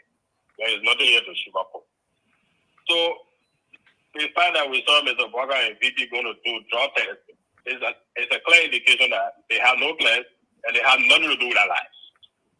A Sierra Leone president, what he would have done was to talk to people who have expertise in medical field. Bring rightful people around the table, sit and discuss what can we do to arrest this pandemic. Because the drug issue in Liberia is a pandemic. It's no joke. Okay? Kids are hooked on drugs. People, they are not even going to school anymore. They are sleeping in graveyard. And what Mr. Boaga, the best he could do was to go do drug tests because it has nothing to do with his life. And with respect to for the $2 and change million that he wants to pay civil servant or whatsoever. So this is deja vu all over again. Because what I remember about the 1980 coup was that though his they said the double administration was corrupt. Was highly corrupt. People were being marginalized and put denied basic social services and what have you. And when those guys came to power in 1980, they too began to benefit from the corrupt system that was put in place by the two-wing party. They did not demolish the system. They kept it in place because they started benefiting from it. What they didn't know was that the corruption that those guys carried out, it had an instrument that gathered the corruption. It was legal. So when boys came to power, what we thought was that they were going to demolish that corrupt system. But instead, when they started benefiting from it, they kept it in place. And they had So Joseph Boaga, yesterday, a few months ago, he told us that he was going to come to do something different. Something different in terms of budget, how they talk about salary disparity. Somebody is making $10,000 in Liberia, while somebody is making $50. Right now, as we speak, Mr. William, the last budget crafted, the Minister of State for Presidential Affairs has $24 million allocated for that office. So if Boaga is going to keep that $24 million on the books, senators are making $8,000 a change. Is he going to keep all of those on the books? Ministers are making 8,000, 9,000 a chief. Is Mr. Butler? So what's different here? Where is the chief? Where is the rescue? Butler has been president for well over 3 weeks. This young man has not signed a single executive order. So where is the emergency that he was coming to rescue people? Where is the rescue there? Because when you talk about rescue, you talk about emergency. When you talk about emergency, you talk about fire service and police truck and police car. Bwaga is busy doing nothing. In fact, after Bwaga got elected, it took 2 months before he was inaugurated the office. That 2 months window period he had, that was the time Mr. Bwaga should have formed his government. Instead, he was running around from one state to another doing absolutely nothing. After inauguration, these people are struggling and scrambling over who to go where and who got to go where. So as I will close by saying that Mr. Bwaga has no plan. He went in government for 50 years. 50 years ago, he had no plan. Yesterday, he had no plan. Today, he doesn't have a plan. He's not going to have a plan tomorrow. Telling one of us every day that Mr. Bwaga is being incompetent and he invest, but we didn't listen. And like many people want to work and drink poison and call it water. Don't drink poison because you are thirsty. But here we are today. Thank you. We all want to work and drink it poison because we're thirsty. And poison is not water. I'm sorry. This is a total mess. Thank you. Thank you. Let me bring in someone who I believe disagrees with you. That's Flomo Livingston. Go ahead, Flomo. Yeah, great show. I mean, the frustration just started on the judicial. I don't understand the frustration. It just began. You know, look, the President Bwaga is doing great. You know, sometimes it's good to read the Constitution or the Senate or whatsoever. It's good to read before you make a decision. What will you say President Bwaga should? Livingston, can you be a little bit more specific when you say the president is doing great? How? Can you hear me, Livingston? The Senate and the Legislature set up the budget of the president and their own pay. So how will you say the president should point it up? The president don't have the authority to do that. The second thing is when it comes to the appointment, I give credit to the president. The appointing almost, I'm not saying all the county, but majority of the county, their ministers have come from there. No, not when true. It comes to the drugs, right? I said not true. We got 2 from Sino, no one from Maryland, from Grand Crew, from River G, from Grand Jita, from River Cess. Imagine. Okay, Grand Crew, You tell me. He's not a minister. I don't know where he's from. I don't know. But he's not a minister. That's why they count him. We're counting cabinet. We're counting cabinet.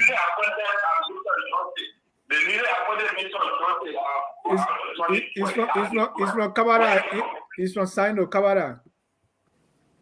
So Grace Bay and 2F from Sino. Okay, what about the Minister of Justice that is just appointed? Oh God. The Minister of Justice the Minister of Justice, Minister of Justice and Presidential Affairs from Sino. Yeah, no, I talking about the Minister of Justice and this guy appointed. I think he's from Grand.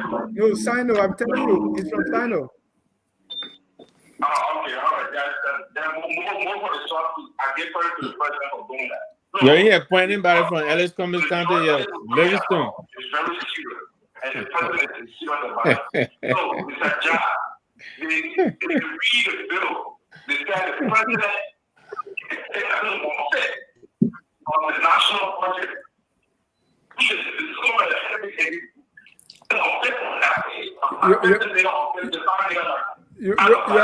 Your audio is not. Yeah. Your audio is getting a lot echo. You have echo, Flomo. I can understand you now. Flomo in Bon County. He visited Prince Moïse. Yes, go ahead, sir. What I'm saying is the president has the authority is that the president can request for of the budget of the national budget every month until. All right. So the CDC government is showing the Congress, and the president ask for $1 million, who have to pay the AU, they will have to pay our due for the AU and other obligations which CDC did not do. They were just there singing battle cry, owing all the sectors, and we have to pay them. If you go through our budget line, we'll tell you what they have to make. The African Union will owe other things. I have to rob the goddamn world. Thank you. Stole all the money. Thank you. Thank you. Let me bring our last caller here. That's D. Perkins. Mr. Oh, tell Lion Yakun call. Okay, Perkins, go ahead. Good evening, Mr. Job, and to the rest of the panelists. I don't think I have much to say tonight, but I'm enjoying the show as usual. I always say, I'm not Englishman. I'm a crown/supplement. So if I make mistakes those things, then you can hold me accountable. But in the first 3 months of George Weah administration, I was one of those who helped to bring George Weah to power. In the first 3 months of George Weah administration, I gave up. And I don't know if I will come at an opposition then, but I was critical on the government. I think, even though I did not support Joseph Boakai coming to power because I foresee the things that are happening right now. So in the first 3 weeks of this government, we are here talking about all these things that are going on. Joseph Boakai taking a drug test. That does not help the country. That does not help anybody. Joseph Boakai, like George Weah, declare assets, but it's not public. It's not published. It's the same as George Weah. I'm surprised tonight you don't have Jar on your target, the electricity issue in Liberia, where everybody is in darkness and the heat is almost killing everybody. I'm surprised. And so the last time I called the show, I used some strong words, and you said, "Perkins, calm down. You can control yourself." This is what we're seeing. This is an older guy who really is worried about something else rather than leading a country, and you can clearly see that. There are other things that are prioritized with Joseph Boakai than he leading this country. Budget issue, I don't want to go into that. Yeah. But what else can we really point out?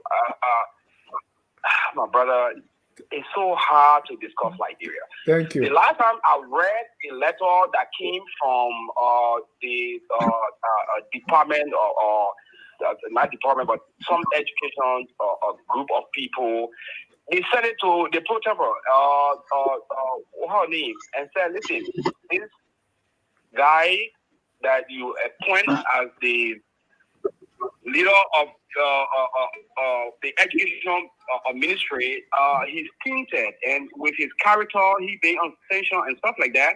We are afraid that he will do well for our education center." I'm yet to hear or see Yumli Kaga response to those people. We still have McGill as the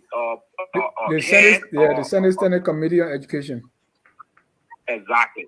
But thank you. I got 2 more callers. I'm going to end on this right now. My dear brothers in the studio today, the thing is, the fact that we will have tinted characters leading us, making laws for us, that alone should tell us that we are not heading anywhere. If we have people in the Senate and the House of Representatives who are tinted with evidence, and we are not taking actions towards those things, and these are the same people that confirming ministers for us and making laws for us, we're not heading anywhere. Thank you. I agree with you. Not heading anywhere. I don't care who you employ. Thank you. I agree with you 100%. 100%. They will make those laws that will protect themselves. Thank you, Perkins. Let me break it. Let me break it. Tell Lion Yakun. Yeah, thank you, Brother Job. This is Tell Lion Yakun from Fargo, North Dakota. Well, I'm just calling to let you know that what Joseph Boakai government needs to be a responsible government, and to stop keeping the city or the country darker. It is scary. just we, our government came to power, we took responsibility, we knew what we wanted, and we led the country positively. We helped to fix some of the structural problems, which we were very committed to do, and those people came, they used lies, hypnotize the Liberian people, and make you people come to power. And this is wrong. You should stop keeping the country darker, get to pay the people. We took over, when we took over, we let less than $7 million in the consolidated account, less than $80 million in the reserve, but we left more than $200 million in the reserve and $40 million that Joseph Boakai even lied to the Liberian people. So the Liberian people needs to really see these things from a very, very political landscape in the land, and in order to impeach Joseph Boakai. Joseph Boakai is doing wrong things to the Liberian people, and this is unacceptable. The way they are proceeding, this is wrong. And one thing I would like to lay on Brother Jah, that the ANC machinery, they are trying to set the machinery in a way they're seeing that every mistake of this ridiculous government are in power, they want to compare to the CDC government. Thank you, Terry. We got more callers here. After this machinery, we not to stand. Thank you. Stop comparing with the you people together. This is wrong. Thank you. CDC, this is wrong because we are not deserving. Thank you. This is Tate Lion Yanko. Thank you. Let me bring on Tavina Cole. Go ahead, Tavina. Good evening. Can you hear me, Dennis? Yes. And your parents? Yeah, tell me. From Texas. So a couple of things. Let me start with the man with the drugs. I know they're trying to paint a picture there. There's no correlation between that man and drugs and what Boycott did. Why I didn't like how they went about, the whole drug thing. And I know he was trying to be symbolic, but it defeated the purpose how they went about it. I even questioned it because I felt like, okay, what kind of drug are they testing for? Because when you do drug tests, you test for some of 5-10 different strains of drugs. So what are they testing for? What I would have hoped to see was, even if they did a sample to different ministries, surprise drug tests and sample a few people and then use the results to come out to do a study and say, okay, these are the different drugs we have, and then start tackling these cases. But you got, Boakai and all these people making a show of this. I didn't like it. I'm going to try everything we let to copy America. But, different places, different things for different days, wasn't applicable. So I hope they learn for that. I know Mr. Gaiman said they wouldn't put money in the budget for rehabilitation. But Mr. Gaiman has forgotten that he government stole all the money. And so the people have to recruit. They got to rob people to pay for the. I'm not about to use the government. Of course, I don't care less what he do. But that's just the reality. The previous government was a government of cheese.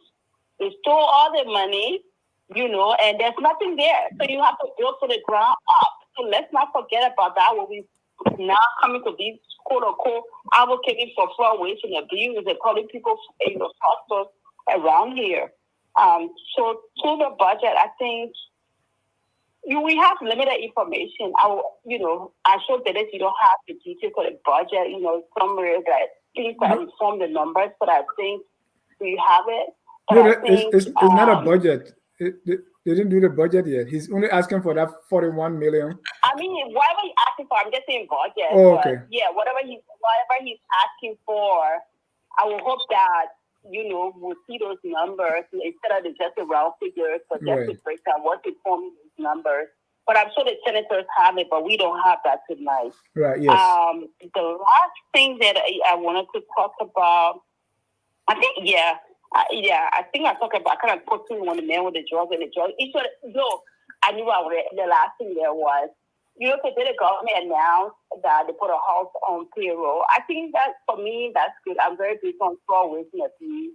So, I think that's good. Put a halt on everything, clean the payroll so you know what direction is going, who's in, I don't want to try to do it. They did well with it, but it didn't go very far. So I hope, I don't know what this is going to go, but I mean, that's just a good step in the right direction to put a halt on everything and just see, and let's get the next step. So that's all I have to say.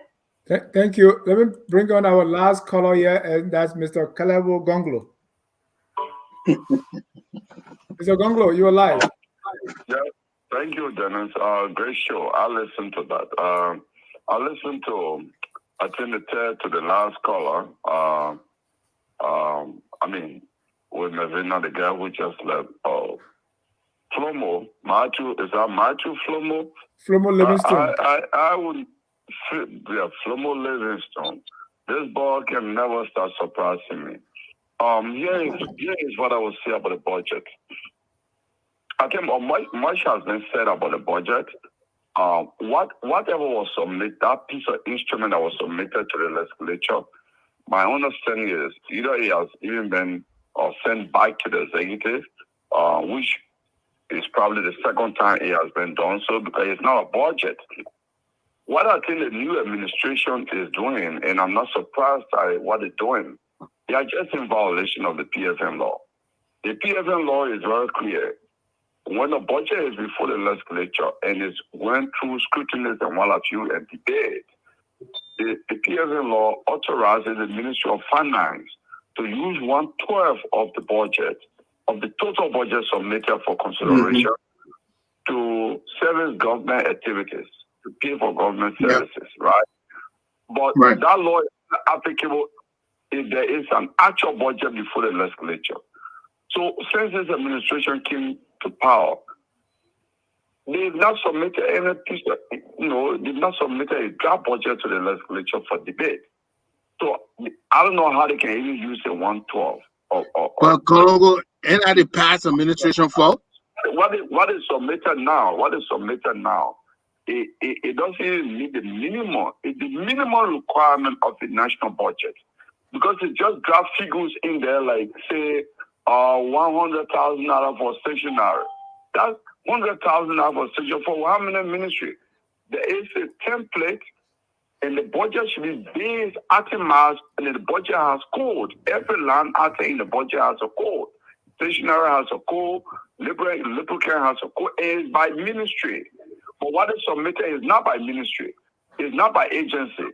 So this is really an attempt to steal earlier on, which I'm not also surprised by that, because the Unity Party and the CDC are the two parties of corruption for the past 18 years. What we suffer in our country as corruption has kept us backward. CDC and the Unity Party take responsibility. In fact, the Unity Party takes the greater responsibility for institutionalizing institutional bribery and institutional legislative corruption. Thank you. Prior to the Unity Party, people were not fighting to become representatives and senators. People used to beg them. But today, people, because they started paying legislators $15,000 with other emoluments, other inducement. And today, the fastest route to becoming wealthy like that is a legislature. Thank you, Mr. Gonglo. Thank you. Point taken. Trogon, by you, I'll give you like less than 1 minute. We have to close before 2 hours mark. Go ahead, sir. You'll be our last caller. Thank you, Dennis. Dennis, I got a question for you, though. Okay. My question is, why you got to take Mr. Tamara to run away from the show, man? To defend government is hard. Liberian government to defend it is hard. So if you put yourself, you see, if you put, they say, during the war, they say if you turn yourself into a suitcase, rebel will loot you. Yeah, that's why I asked the question, because it is very easy to criticize. Very easy. Yeah. You can criticize, you can describe other people's situation where you are not in their shoe. But when you, especially in the case of leadership, when you are faced with leadership, it's a total different thing. Very different from the way you see it from the outside. But it's still amazing how people still call in the show and keep thinking the same slogan that this is the most qualified, well-experienced government. But so are we still sitting here and waiting to see, let the experience show up, not just by saying it. Your deeds you to prove what you profess. Thank And you. what we're saying thus far, you can't form a government. You can't even submit a proper budget. I'm not calling it a budget, but a proposal with that's an itemized proposal of what you need for the 1.3 million for. So I start to wonder, where is the you 40 some more years in government, you paid for almost a month, you can't even form a government? Come on, guys, we're still watching. Thank you enough for the show. Thank you. That'll be our last caller. We have 10 minutes to close, guys. So I want you to use your time now to wrap up. Wait, are we closing or are we reacting to the callers? Both. Okay. Am I going first? Yes, sir. Yeah, thank you. Listen, this is a great opportunity, Dennis. We come here and at least we put the issues on the table. We've done this during the WEA regime. We're doing it now during the Barca regime. So I don't think anybody should, say we're against any particular group. We just want the best for Liberia. I like to go back to the callers, especially Mr. Darling, I believe. He made a point, and Jimmy started making a point. The whole question of continuity in government, right? We make the mistake that because one government was not elected, then everyone from that government is bad, and we should have nothing to do with that government. But the problem with that is that about 90% or more of the problems we're dealing with chances are they may have been confronted by the previous government, and they may not have done a good job of addressing everything. But there's a good chance that very one that is bugging you, they may have found a way to deal with it. And this is why I came on the show and I said it was a mistake that this government antagonized Frank Musa Ding, a very brilliant lawyer in Liberia. We know that he grew up in the streets. He knows the town very well. Yes, people say he may not have asserted himself as he should have in the government, but that is one person, I believe, one of several people I think this government would have consulted on some of the problems they're dealing with. Now, they've been in office over 2 weeks now. They own the government, but they can't seem to find their way around how to resolve these problems. Armed Forces Day canceled. LEC, Monrovia is in darkness. They don't know how they're going to pay for February's salary. Look, say whatever you may about George Weah. I can tell you this, on the very first day when George Weah was inaugurated, he announced almost about 30% of his government. The Big Five. He announced them right up front. How long did it take this government to announce the foreign minister, the justice minister? Even then, they didn't get the justice minister right? Now, here we are. We're reading today in the front page Africa, some of the stuff being reported from Senator Connor, all these people. Already people are jogging for 2029. And this president, unfortunately, he seems to be lost in the midst of all this. They're not reporting how much power his vice president is already, exerting in this government, got his finger on the appointments. How many people this man has already influenced in government? How many people he's meeting out of this country already organizing resources for Iran? And so already before they even start, this man is looking beyond. And who is suffering right now? Joseph Boaga is the president of the Republic of Liberia. So when we come here and try to call them out, this is out of the kindness of our hearts. We mean well for them, but they really haven't got it right. Mr. Darling said it right. They haven't really done anything. And time is really, really, really moving fast. Thank you. So, look, you've important position. For 4 minutes. I want to bring you another. I'm landing. Yeah, please. This government priority, you tell by the appointments that they are making. Look how long they're taking to make the important appointments. Anyway, I'm sure I'll be back here on another day to make my point since Jerome can't give me the chance to finish up. He's fixing himself. But thank you very much. This is a great show. It's an opportunity You know, this is an opportunity to come here and talk about our country. Thank you for the show. Thank you. Father Washington. Yeah, Janet, thanks for having me on the show. I think it's been a great exchange, and the reason why we always come on this show to be able to provide education for our people.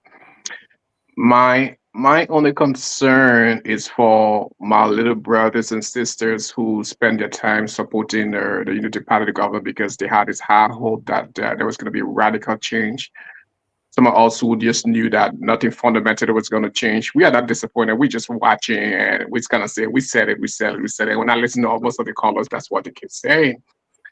And there were people who keep saying now, oh, he has 40 years of public service. Yeah, we know he has it. But and I always used to say that when you look into those 40 years, there was nothing that he stood for as a person. And, there was nothing for reform that, he worked in his place and he did this and did that. So when he comes to power, he's going to change. He's going to follow that path. There was nothing to show that. So that's exactly what we begin to see. So I'm sorry that other people are disappointed, but some of us are not disappointed because we knew that. And it's not just about the president. It's about our whole cultural psyche as a country. I mean, that's where we are. So it's not just about Joseph Boakai, but what's about the people who are even called to work in government? What is their working psyche? What is their working culture? What's their attitude to work? What do they do? It's almost just become the same thing over and over and over. And that's based on those kind of analysis that we say, hey, nothing was going to change. So all we can keep doing for our country each and every year or every 6 years is just keep praying that people will get peace. But just the politicians just keep failing our people, and just a bunch of liars come and do the same thing over and over, and nothing changes. So all we can do, I don't know what I pray is going to do anything, but that's all we can do. Just keep praying for our people that they keep coping. But thanks for having me, and it's been a great show. Pray, God will answer. You know that bishop sitting over there, Father? Yeah. Mr. Gibbon, you're closing. Yeah, when the pastor himself almost give up on prayer, it scares me. A great show, Mr. John. A quick announcement here on Sunday on Point. We're going to be discussing Joseph Boakai's trip to Ghana. Whether he went to meet with the president, met with the president, we're going to be discussing why Joseph Boakai is not in Addis Ababa, where all the heads of states are. No, they say he flew to attend a virtual meeting. Okay, so why he's not with his peers? And he said a press release from the executive mansion said he was going to Ghana to meet with his colleagues, his counterparts. And then later on, he said he didn't meet with his counterpart, the president, but he met with the vice president. And today, Front Page Africa contacted the Ghana news agency, and they said there were no such meeting between the vice president and our president. So the whole thing is going to be discussed on Sunday. But tune in 4 o'clock Eastern Time Sunday for On Point. Real quick, Mr. Jennifer, I got something quick from you. You said government had to defend. I really believe that is true for Telvina, who said in the entire Georgia government, all 3,000 people that he appointed, none were qualified, not one. She had a problem with this issue today. You hear, she said, she said 9 times. She was lack of word. Then she said that Joseph Boakai took the test. They should identify we drug in his system. Then they would design a plan. Why do that when they plan the campaign rhetoric war? Kush. She didn't say that. She didn't say Yes. like that, but go ahead. Yes, she said they should identify the drug and then design a plan. But their campaign was all about Kush. So we know Kush to be the drug of choice here. Why don't address Kush, but you're taking tests to find out which drug in your system? But all that we're discussing Sunday, 4 Eastern Time, right here, Focus on Liberia. Thank you very much. Jimmy, you got the last word. Yeah, I'm going to be brief. The way things are turning up and going forward, it appears that I'm just going to go out on a limb that Vice President Kuhn needs to be ready at all times. I'm looking at all the scenarios, all the things that are playing out. Vice President Kuhn has to be ready for any time he'll be called upon for leadership. And I'll leave it right there. No, please explain. Jimmy that's treasonous, Jimmy. You're No, telling the vice president to come in while the president stay in the office? There's nothing. All I'm saying, he has to be ready. We don't want to He be has part to of be any ready treason. I because know, right? in case of any incapacity on our president, then he has to take over. There's nothing treasonous about that. He has to be ready. That's all I say. And where are you getting that from? What are the signs you see? I'm looking at the signs, the various signs. We don't, sometimes we see our president leaving the country. We don't know. We don't see ourselves being represented. We don't see the budget and thing coming in. We see a whole smear of things that kind of convoluted. And as such, that is usually leadership. When you see things happening like that, it's because of leadership. And so that is why I said he has to be ready at all times. But I don't know, in case Jimmy, he's if called you were upon. doing differently, then your point being played. The man is in Rabat. He was supposed to be in Nigeria. He's in Morocco. You could have been. He Let's has a leave mission. it there, Jimmy. I don't think. I don't know. think you convinced me why you say the I'm not convinced either. ready. And I don't want to be a party to that. But thank you, gentlemen, for being here. I want to thank our viewers for watching. Always focus on Liberia, where we educate, we elevate, and promote all things Liberia. Until then, we close with our song that says, "We are all Liberians." Have a good night and God bless you. We are